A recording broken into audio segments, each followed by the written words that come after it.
There are so many ways to look at a concussion on how it can destroy your mind, your brain, and activity of movement and understanding, even moving your hands. Your brain controls all the movement of your hands, your feet, how you walk. Everything comes from your brain. Am I right or wrong? Neurologically, this is where it starts. The brain tells everything, like me talking to you and using my hand, that's from the brain, right? That's where it stems from. So if this is messed up right here, you're going to have an issue. You can't get around it. And what doctors say, it's degenerative, which means you can't get better, which is kind of scary. And that's why some players don't want to know. And you see some players retiring early, like Patrick Willis, Luke Kuechly, Calvin Johnson, Megatron, Jabika Ferguson. Exactly. And they just want to protect their brains. You can get other things in rehab. You can't rehab your brain. Muhammad Ali used to think if he got hit in the head more, he could build up like calluses his brain, and that's just not the case. Your brain is like on jello, and that's all that's protecting it, which is nothing. It's like a motor mount. A motor mount holds the engine in. As soon as the motor mount gets wiggled and it starts to break, everything starts to move. Once it starts to move, the engine could fall right out. That's where your brain is. If you drop or you hit the floor or you hit the ice or you hit anything a certain amount of times, eventually the mounts are going to break. Fans don't want to hear this side, and that's why I wanted to make a movie. It's not just clinical.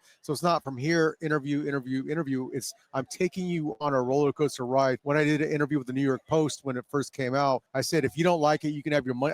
I'll pay you your money back, or if you don't cry, because I don't want people to just think, well, this is a documentary, this is going to be boring, because hey, I want to talk about why Jaden Daniels is better than Caleb Williams, but I also want people to realize, hey, those guys out there, and I still think about it, you see like a Saquon Barkley or these running backs that are getting hit in the head. We protect the quarterbacks, right? They slide. These other guys are still getting some blows to the head.